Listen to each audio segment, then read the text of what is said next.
All right, so the Cold War began in the 40s, right after World War II, and it's going to lead us into the 50s. Um, and so from the 50s all the way up through about the early 90s, we're dealing with a Cold War era United States. So that's going to be kind of the undertone for everything that we talk about, really until the end of this semester now. So for this particular set of notes, we're looking at the 50s and 60s. We need to understand the technical developments or technological developments and economic changes in the United States following World War II. And remember, after World War II, the United States had decided to abandon that idea of isolationism. They abandoned the laissez-faire mentality. They are really all in on this World War II era, New Deal era government responsible for the economy and helping people out mentality. When World War II ends, there was a very real fear of the Great Depression returning, and they really did remember the lessons of World War One. So instead of just transitioning to a peacetime economy, the United States didn't just release all the price controls and inflations. Um, I mean, they did, but they quickly understood that they needed to fix it and not just kind of let laissez-faire policies happen. So there was inflation and there was some strikes that were happening. But the United States does step in, and the federal government begins to expand on the New Deal. Harry Truman called it the Fair Deal Plan, but really it was just the expansion of the New Deal policies. And this is going to lead, really, it creates the foundation for the economic boom of the 1950s and 60s, where the United States sees the biggest economic growth in if not world history, at least U.S. history. It's also this weird transition from World War II into the 1950s and 60s civil rights era. The Soviet Union was using the problems that the United States had with race relations as a way to drive wedges between the United States and its allies. A lot of those underdeveloped countries, they at the time they called them third world countries, they were non-white territories, right? They were places in Africa, they were Middle Eastern, and the Soviet Union was using the white supremacy of the United States as a way to keep those allies from joining up with the United States during the Cold War. Also, coming out of World War II, you had a very strong civil rights mentality among the black population. And remember, that's going back to the Double V campaign. Those soldiers that have fought in the World War II, they're coming home and they're going to become civil rights advocates. And they're the black community as a whole is just in that place. One of the tragic incidents coming out of World War II was the blinding of Sergeant Isaac Woodard here in South Carolina. It's a pretty complicated story, but the short story is Woodard had just returned home from World War II. He was in Georgia. The base that he was at was in Georgia. He got on a bus, still in his uniform, to go from Georgia back to his hometown, which is just, I believe, outside of Columbia. Along the way, he had to stop and use the bathroom. There was some sort of an altercation with the bus driver. The bus driver accused him, I believe, of drinking, which there was other soldiers on the bus, and apparently they were passing around some sort of a flask. But Woodard claimed that he was never intoxicated. He was not being belligerent or anything. The bus driver gets off, calls the police. The police show up. They take Woodard, who the bus driver claimed was being insubordinate and was not listening to instructions and was becoming aggressive and had used curse words. And maybe he did, maybe he didn't. What the police did was beat the living daylights out of him. And then they arrested him. And then they took him to prison and they beat him more. And the police officer used a nightstick, right, and jammed it in his eye sockets and blinded Woodard in both eyes. The police officer was actually put on trial for, I forget the name, aggressive, I guess police brutality would be the term, and was found not guilty, even though the police officer admitted to doing everything that he did. So this leads to a huge outcry, this and several other incidents. And Harry Truman, president, Democrat, at the time, decided to take steps against this. Now, remember, the Democrats were the party of the Ku Klux Klan at that point. They were the party that had been, in the South at least, opposed to a lot of the early civil rights moves. And the Democrats here, Harry Truman at the national level, took steps to desegregate the Army and to desegregate the federal government, things that Democrat Woodrow Wilson had actually put into place.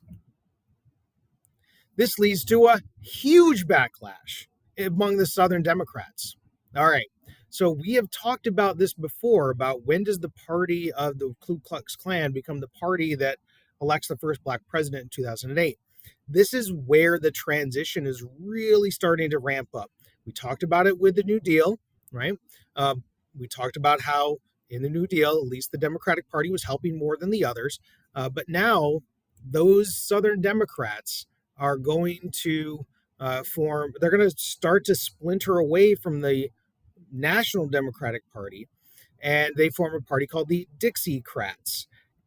They were also officially known as the States' Rights Party. And what was the States' Rights Party doing? What were the states' rights that they wanted? Well, they opposed civil rights. And this thing right here becomes a symbol of the Dixiecrats, and it becomes a symbol of the opposition to the civil rights. More on the Dixiecrats in a minute, because in this same moment, in the 1940s and into the 1950s, you have people like Jackie Robinson here, who is breaking the color barrier in baseball.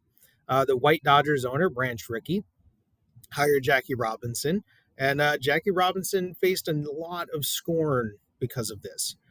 Interestingly, Jackie Robinson also had an incident where he was kicked off a bus because he was trying to assert the fact that he was a citizen to the bus driver back when he was in the war, before he was playing baseball full time. So interesting.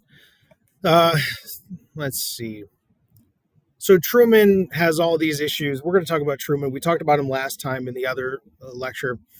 Truman desegregates the military, desegregates the federal government. And this guy here, Dwight D. Eisenhower, called Ike, the supreme Allied commander during World War II, he's going to run for office as a Republican. Now, if you remember, ending last lecture, Joseph McCarthy and others had been trying as hard as they could to make the Democrats look weak on communism. And then you get the Supreme Allied Commander of the United States, of the Allied powers, running for office in 1952 as a Republican. He's not going to be soft on communists. That was the logic. And he easily wins the 1952 election. This is also right in the middle of the Korean War, where Eisenhower had promised that he would end the Korean War. So, what are some of the domestic issues of Dwight D. Eisenhower? Well, he had his policy was known as dynamic conservatism, which is kind of an oxymoron, right? Conservatism does not like change, right? It doesn't want things to change. It wants to stay the same. That wants to conserve the way things are. So to be dynamic is to promote change. So it's kind of an odd balance that he's mixing. If we talk about dynamic conservatism, what we're really saying is that he wanted to keep the New Deal framework in place. He just doesn't want to do as much of it, which is kind of what the 1950s were. They are using the New Deal. They kept it all in place. They're using all of the powers and all of the economic philosophies of the New Deal. They're just not doing it as much. One of the things that Eisenhower did was this. He passed the National Federal Interstate Highway Act. In other words, it's his federal government, and all of that federal money is being spent to create highway systems. He argued it was for national defense so that the military could get around the country quickly in case of a communist attack. But what this does in effect is create an economic nerve center, right? Maybe a circulatory system is a better analogy.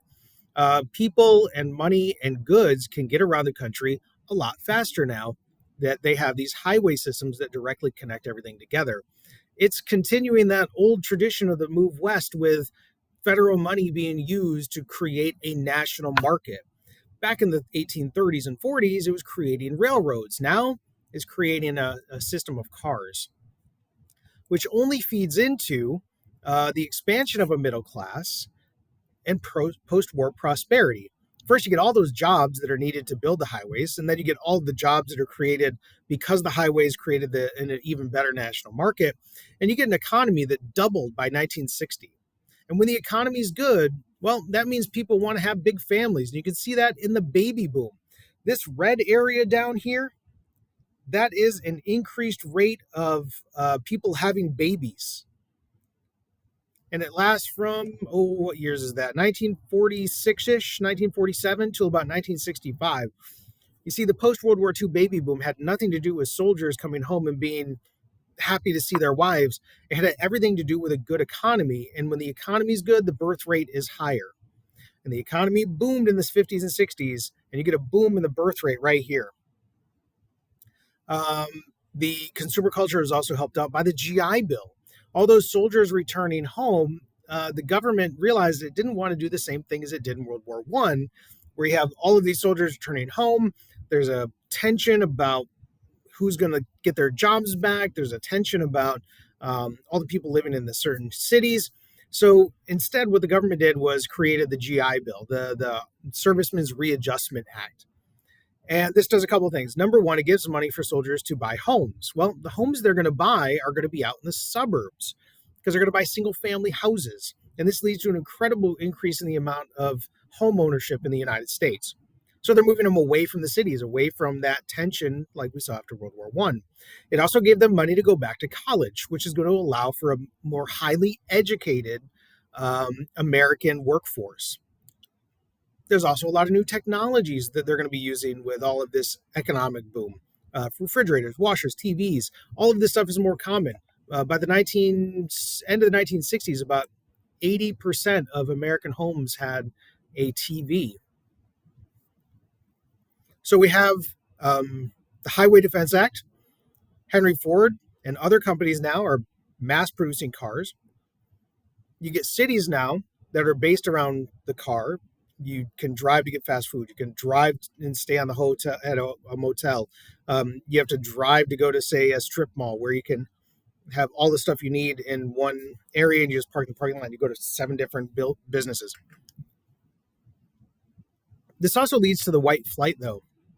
Now, white flight is a very particular term for this era. The people that could afford to move away from the cities because they had cars and they had the GI Bill tended to be middle to upper class people, and they also tended to be white families. They're moving the urban areas. And when those white families and those middle and upper class people leave the city, they take their money with them. And when they take their money, that means there's less taxes to fund things like fire departments, police departments, infrastructure improvements. All of that stuff leaves. And what we're left with is a situation where the infrastructure, the buildings and the roads and all that within the cities are starting to crumble and fall apart. And that leads to the increasingly poor city and the mentality that we have today of inner city slums. We get our first suburb developed in Levittown, Massachusetts. The first suburbs were pretty basic. They were pretty boring. White flight is also based on the idea that in those suburbs, they had restrictions on who was allowed to live there. Very early on, they literally had restrictive racial covenants. So when you buy into a homeowners association neighborhood, they can prevent you from doing certain things. And one of the things these restrictive racial covenants did was say you weren't allowed to sell your home to a person that was not white. Now, eventually that gets overturned, but there were other things in place too, like blockbusting. People thought that, I guess in reality, because of the mentality of the time, when a black family moved into a neighborhood, there's a fear that the value of the homes would go down. So some people that wanted to manipulate the system would encourage black people to walk through a neighborhood, and then they would go around and try to buy people's homes. They called that blockbusting. But more importantly is redlining. You can see on this map over here the different colors, red, yellow, green, blue. In order to get a federally insured mortgage, banks had to fill out a lot of paperwork on that. And one of the pieces of the paperwork they had to fill out was what the population of the area was. In these red zones, you can see down here, The red zones were for applications like the one below. Um, Percentage of foreign families, if it was a high percentage of foreign families, immigrants, that was going to put you at a red line. Percentage of Negro population, in this case, 100%, right? Shifting or infiltration. Infiltration, right? A white neighborhood being infiltrated by a black community or immigrants or undesirables, that would get you in the red lined zone, which means that you could not get a federally insured mortgage, which means the bank wouldn't give you one. So the places that were able to grow and develop into suburbs were mostly these blue and green areas, a little bit in the yellow, but these yellow areas were seen as kind of less desirable. So it is a race based way to keep the black population from getting home ownership, which was one way to create generational wealth, which is what eventually the white population benefits from because you can use that in order to get kids to college and all that other stuff. Other demographic shifts. People start moving to the south. They start moving to what's called the Sun Belt. You can see that here, right? They're moving to Levittown. So this is a picture of Levittown over here. The medicine is allowing advances in demographics as well. So things like penicillin, vaccines, open heart surgery, all of those things are leading to a lower mortality rate for kids and longer lifespans for older people. And all of that means is that the population is going to get bigger and bigger and bigger throughout the 50s and 60s. After World War II, many women shifted back to their traditional gender roles. They were forced out of the workplace. Many stayed, but not a lot. And if they did stay in the workforce, many women were limited to women's work, secretaries, telephone operators, teachers. These were places that women were accepted. This is a woman selling Tupperware because they're trying to work from home. And a lot of women in the 50s were falling back into that domestic role of homemaker, staying at home, making meals, be raising kids. What's interesting is once this baby boom thing wears off, and once women start to demand some more out of life than just being a homemaker, that's going to lead to the feminist movement. The 1950s are also interesting because there's a rise in church membership, in synagogue membership, and other religious institutions. Part of this was because of some actual religious fervor, but it's also interesting because it was seen as very patriotic because the United States in the 50s and 60s was fighting the godless communists.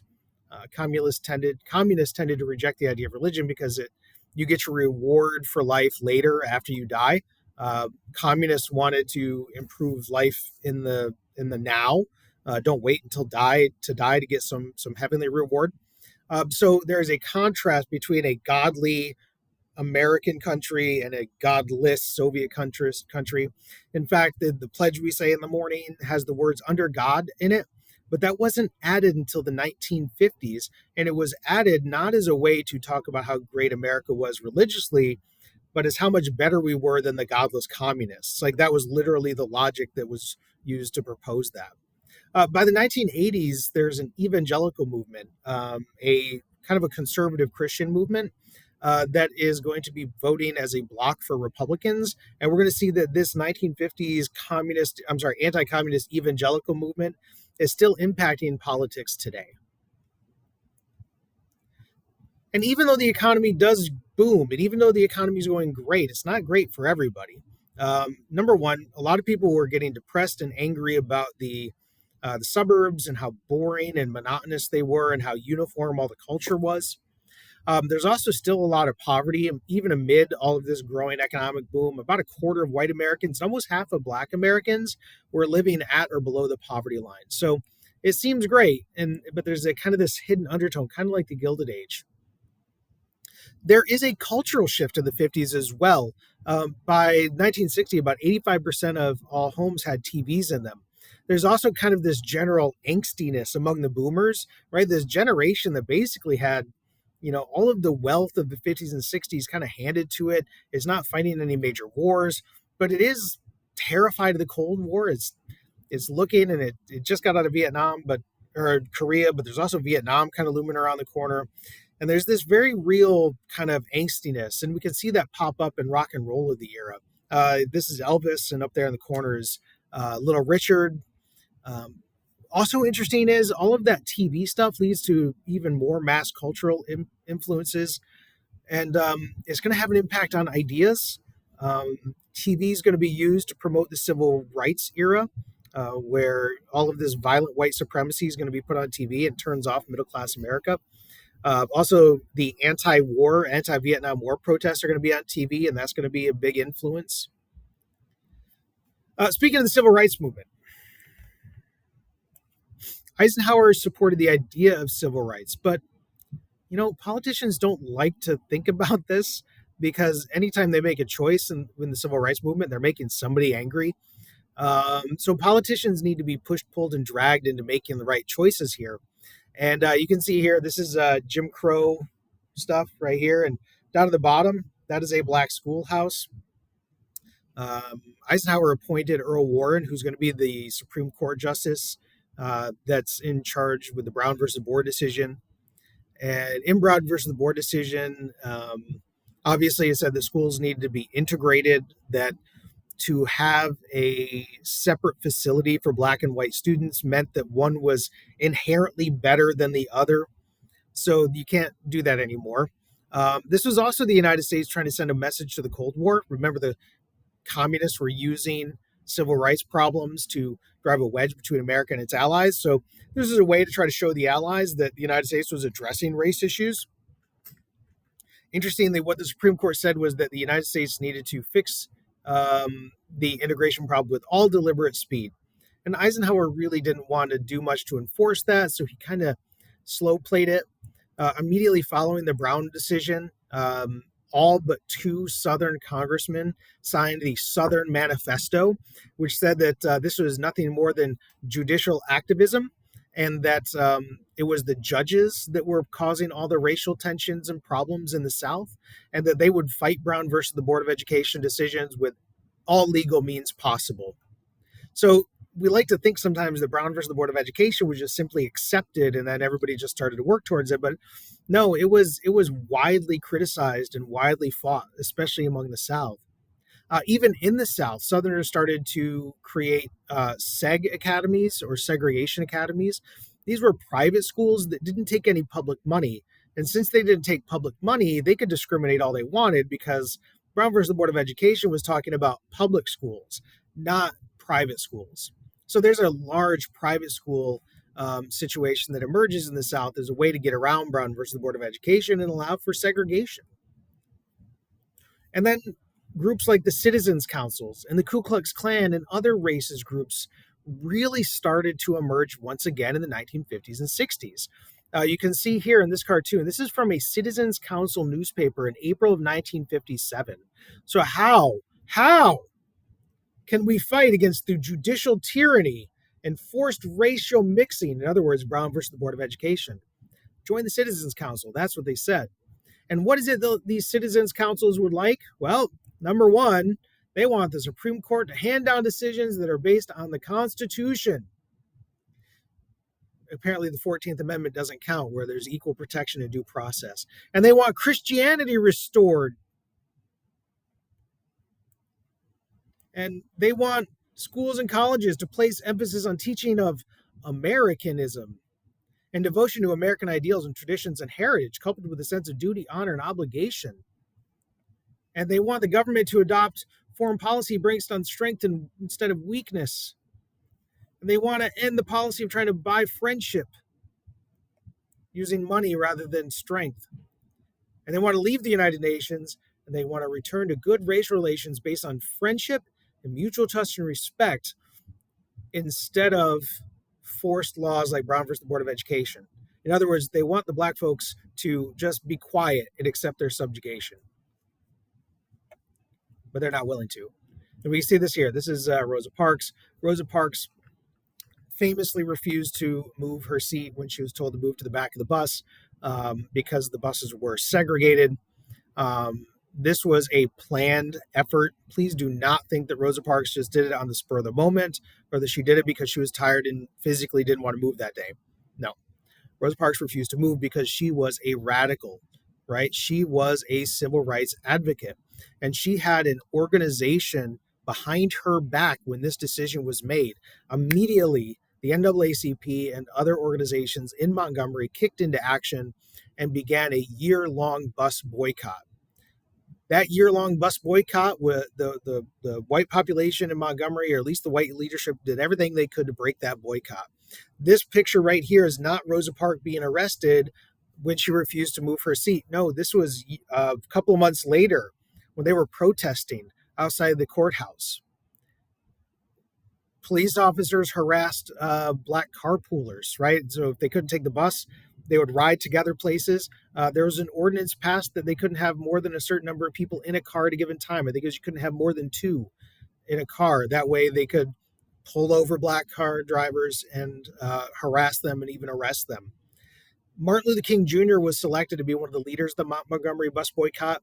That matters because this is going to lead to the creation of the Southern Christian Leadership Conference, the SCLC, which Martin Luther King Jr. was the head of.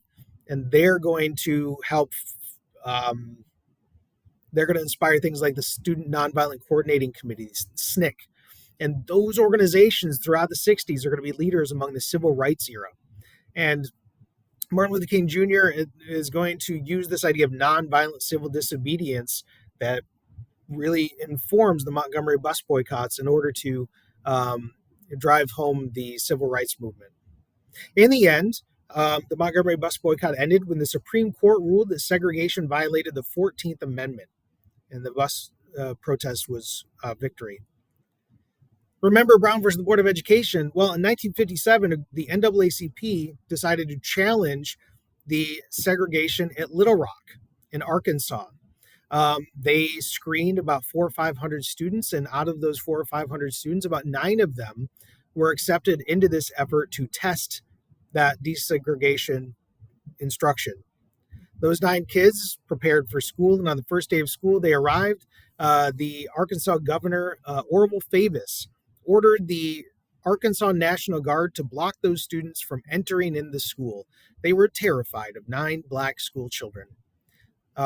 Dwight Eisenhower, forced into a position, sent 1,000 paratroopers from the Army to relieve the National Guard and send them away, and then use the paratroopers to allow those kids to go to school, where they were harassed every day, they were intimidated every day, and yet they continued to go.